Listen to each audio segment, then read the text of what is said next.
Now let's review the solution to this problem. Again, the arrangement for this note is that on May 1st of X4, we borrow $15,000 of cash from a local bank under a note bearing interest at 12%, that's an annual rate of interest, payable annually at May the 1st of X5, the following year, and May the 1st X6, the subsequent year. The principal amount is due at maturity, and that date is May 1st X6. So the term of this note is 2 years. The problem then asks you to make all of the entries necessary to record the funding of this note, the proper recording of all interest, and the final payoff. Well, let's go ahead and look at those entries. On May 1st X4, when we actually borrow the funds, we'll debit cash and credit note payable for $15,000. After 8 months, on 12/31, December 31st, assuming that we're going to prepare some financial statements, an adjusting entry will have to be made to reflect the fact that there is an interest cost associated with that first 8-month utilization of these funds. This is from the months of May 1st through December 31st. Well, the calculation of the amount of interest for this period of time is $15,000 of principal times 12%, the annual interest rate, times 8 over 12 annual months. This equals a total of $1,200. The journal entry is to reflect this as a cost of doing business for that period, interest expense debited, and to credit interest payable to show that future obligation of this amount. The next journal entry is made a year from the date of the loan, which is the date that the first interest payment is due. The amount of cash actually paid here is $1,800, which represents the principal amount of $15,000 times a 12% annual interest rate for a full year, or 12 over 12 months, or $1,800. That's the credit to cash. However, $1,200 of that $1,800 payment represents interest associated with the year X4, those 8 months of last year for which we've already recorded the interest expense and the interest payable. So of this $1,800, $1,200 of it represents a payment on a previously recorded obligation, interest payable. So we'll debit interest payable for $1,200. The difference represents interest in the current period for the first 4 months of X5, January, February, March, and April. And that 4 months of interest at 12% on $15,000 is $600, debit interest expense.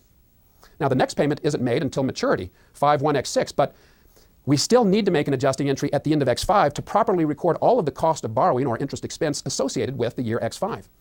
And since we've already recorded interest through May 1st, we now need to reflect the interest for the remaining 8 months of the year. The calculation of interest is $15,000 of principal times 12% annual interest times 8 over 12 months, or $1,200, credit interest payable and debit interest expense. The final entry is at the maturity date and the end of the term of this note, which is May 1st, X6. On this date, we actually have 2 expenditures of cash, and you could combine this in one entry or in 2 separate entries.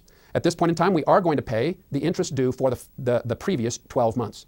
So we'll credit cash for $1,800, which is 12 months worth of interest, debit interest payable for $1,200, because of this $1,800, $1,200 worth of it, or 8 months worth, is associated with interest that has already been recorded in the previous year.